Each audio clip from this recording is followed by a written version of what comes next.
Salut toi! La semaine dernière et puis en début de semaine, c'était le bac. Et je me suis toujours demandé à cette période-là si on était vraiment tous égaux face aux examens. Et le bac pour moi c'était il y a 2 ans et je me suis toujours dit que j'avais eu énormément de chance dans mes études. Mes parents m'ont éduquée de façon à ce que je puisse faire ce dont j'avais envie et puis j'ai toujours été bonne en maths et en sciences et ça me plaisait. Alors pas de question pour moi, c'était la S. Mon cerveau fonctionnait d'une façon qui était adaptée à l'école. Je faisais partie de cette minorité de gens qui détestaient pas ça et qui même appréciaient apprendre des choses. Mais je me suis vite rendu compte que c'était pas le cas de tout le monde. Et aujourd'hui donc on va parler de cette inégalité qui existe au moment de choix des filières. Je t'avais fait une vidéo déjà sur exactement la même chose mais entre les inégalités entre les filles et les garçons et là c'est les inégalités sociales. Et waouh, qu'est-ce qu'on trouve des informations de ouf dans les sites internet du gouvernement. Parce que j'imagine qu'on a tous à peu près l'impression que la classe sociale joue un rôle, que dans les filières dans lesquelles on se retrouve un petit peu avec des gens qui fonctionnent comme nous et qui ont à peu près la même vie que nous. Mais du coup, pour répondre à ça, je suis allée chercher alors dans le site du gouvernement pour trouver tous les chiffres de 2017. Et je vous mets le tableau ici. Quand je l'ai trouvé, je suis vraiment restée bouche bée. Pour qu'on soit d'accord sur comment fonctionne ce tableau, alors moi je l'ai ici, donc c'est pour ça que je vais regarder là-bas. Si on regarde la première ligne, il s'agit des élèves vivant dans des familles très favorisées. Et dans tout ce pourcentage de population de gens qui vivent dans des familles très favorisées, il y a 48% de la population, des élèves de 2017 en tout cas, qui sont en S. 23% en ES, etc. Mais puisque nous aujourd'hui on va essayer de comparer entre les différentes classes sociales, on va pas le lire en ligne le tableau, on va plutôt le lire en colonne. T'es prêt? Parce que si t'es naïf comme moi je l'étais avant de lire ce tableau, franchement, tu vas être un peu choqué. Hein. On vient de le dire, 48% des élèves issus de familles très favorisées vont en S. Et ce qui est intéressant de voir, c'est que plus on descend dans le tableau, donc plus on descend, on diminue dans la richesse des personnes, plus le nombre diminue. Et donc moins il y a d'élèves qui se dirigent en S.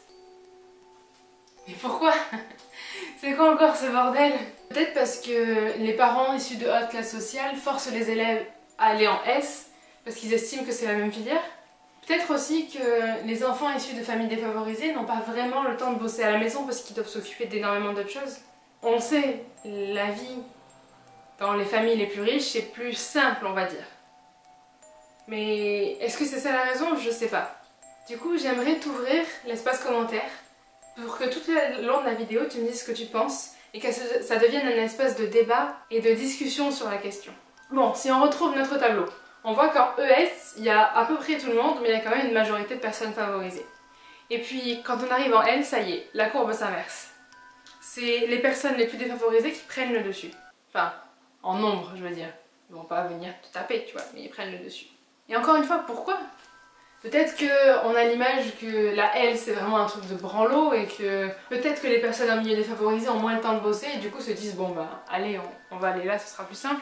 Peut-être que c'est parce que si tu te dis que tu veux aller en S à tes parents quand t'es dans une famille très riche, tu peux pas parce que c'est hyper mal vu, c'est pas accepté, tes parents voudront pas. Je sais pas non plus encore une fois. Et qu'on soit clair, hein, l'objectif de cette vidéo c'est pas de donner des réponses parce que j'en sais rien, mais c'est de te faire prendre conscience et de vous faire prendre conscience à tous qu'il existe des différences au niveau des études à cause de notre histoire sociale. Et ça c'est fou. Et donc c'est ça que j'ai envie de te faire passer comme message. Mais du coup viens, vas-y, on parle, on réfléchit ensemble, on réflexionne dans les commentaires pour trouver des raisons et pour trouver des moyens d'arrêter ces différences de merde. Allez, j'ai fini mon aparté, on reprend le tableau qui revient ici. Si on regarde la colonne d'après, c'est les STI/DD. Et donc là on voit que c'est un peu comme les ES, ça fonctionne de la même façon. Sauf que, en majorité, c'est pas les personnes favorisées, mais les personnes défavorisées. Après, il y a moins de 1% des personnes favorisées qui vont en STL. Pour moi, c'est une filière que je trouve géniale, mais après, je me dis, quand on regarde le reste de la colonne, il y a 2,1% des personnes les plus pauvres qui y sont. Donc j'imagine que c'est juste pas répandu. Et pareil pour le ST2A et toutes les autres filières technologiques. Et puis, ce qui m'a marqué le plus, moi, c'est quand on regarde les STMG. Parce que c'est aussi flagrant que les S, mais dans l'autre sens.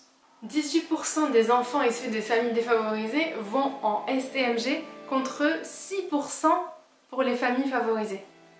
C'est un truc de fou. Alors du coup, on va se poser encore plus de questions. Pourquoi 80% des personnes issues de familles très favorisées vont en filière générale contre seulement 60% des familles défavorisées? Les plus pauvres sont-ils plus forts à manipuler les objets qu'à écrire ou est-ce qu'ils ont juste moins confiance en eux? Et les plus riches sont-ils meilleurs à faire des rédactions ou est-ce qu'ils sont juste forcés à aller dans la filière générale?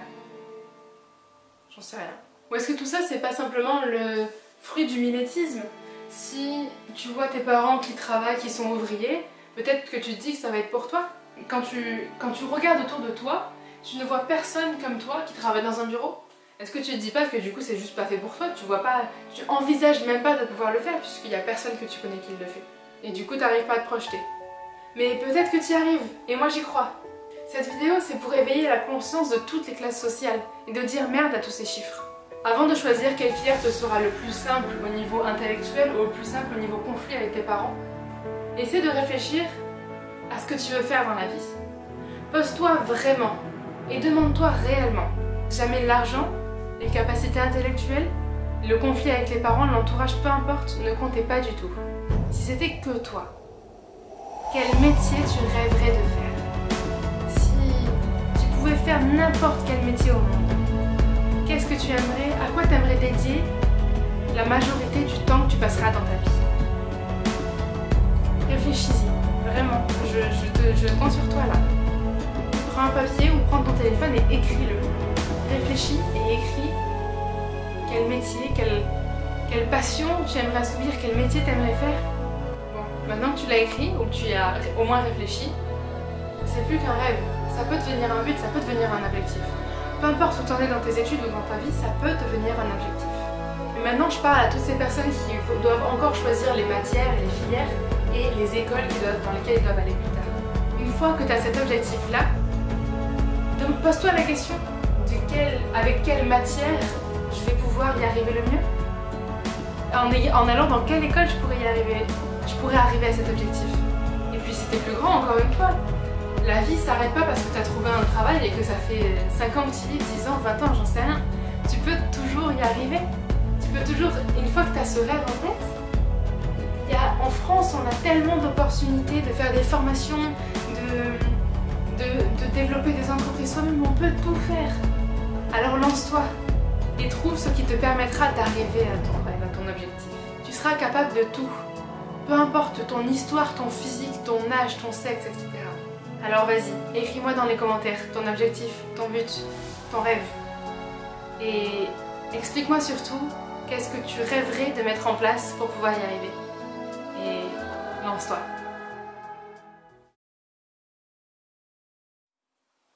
Et pour lancer le truc, je peux te faire part de mon propre opinion. C'est parti. Là, je l'ai pas du tout écrit. C'est vraiment quelque chose qui va sortir de moi. C'était même pas prévu. Et c'est quelque chose que... voilà. Du coup, voilà. Hein. Comme tu le sais, si tu as regardé mes autres vidéos, mon objectif c'est de sauver le monde. Mais c'est beaucoup trop large comme sujet. C'est beaucoup trop large, sauver le monde, ça veut rien dire, c'est beaucoup trop large. Un objectif qui me plaît énormément, qui m'a plu depuis que je suis en 3e, c'est que j'aimerais apporter l'eau ou l'électricité dans les pays du monde où il n'y en a pas. En fait, j'aimerais faciliter la vie. Enfin, j'aimerais que les personnes les plus défavorisées dans les pays les plus défavorisés puissent avoir une vie plus acceptable et j'aimerais pouvoir participer à ça. Et dans tout ça, je me suis donc, puisque je te l'ai dit, j'étais bonne en sens, etc., je me suis dit, ben, pourquoi pas apporter l'eau et l'électricité? Et dans ce cas-là, ben, pourquoi pas, moi je pourrais être ingénieure et je fabriquerais moi la machine qui permettrait aux personnes d'acquérir toutes ces, je sais pas, ces besoins, de respecter ses besoins, quoi. Et après, donc depuis la 3e, forcément mon objectif a un peu évolué. Puis depuis que je suis arrivée en école d'ingénieur, ben, je me pose plus de questions parce que je me dis peut-être que c'est pas ça que je veux faire. Mais à chaque fois que j'y repense, c'est quoi mon objectif? Ben oui, mon objectif c'est toujours d'améliorer la vie de certaines personnes. Et des personnes qui ont le plus besoin d'aide. Donc même si je passe par des étapes très compliquées, là, j'en ai encore 3 ans avant de pouvoir commencer à chercher un travail. Est-ce que 3 ans sur une vie entière où je pourrais accomplir mon rêve, ça vaut le coup? Ouais, bien sûr. C'est sûr que ça vaut le coup. Et je te dis ça parce que je me suis vraiment posé la question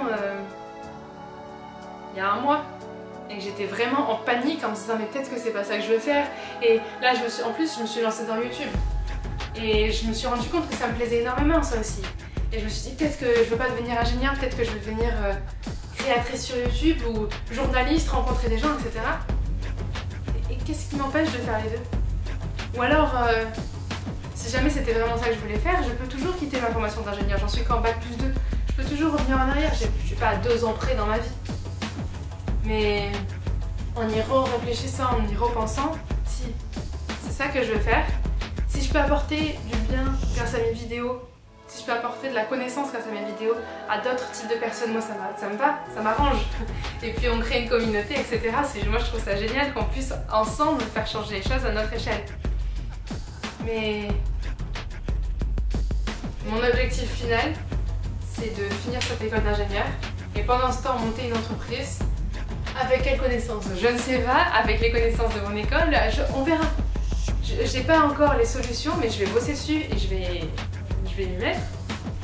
L'idéal pour moi, ce serait de monter une entreprise qui puisse arriver à apporter l'eau ou l'électricité dans les régions du monde où il n'y en a pas.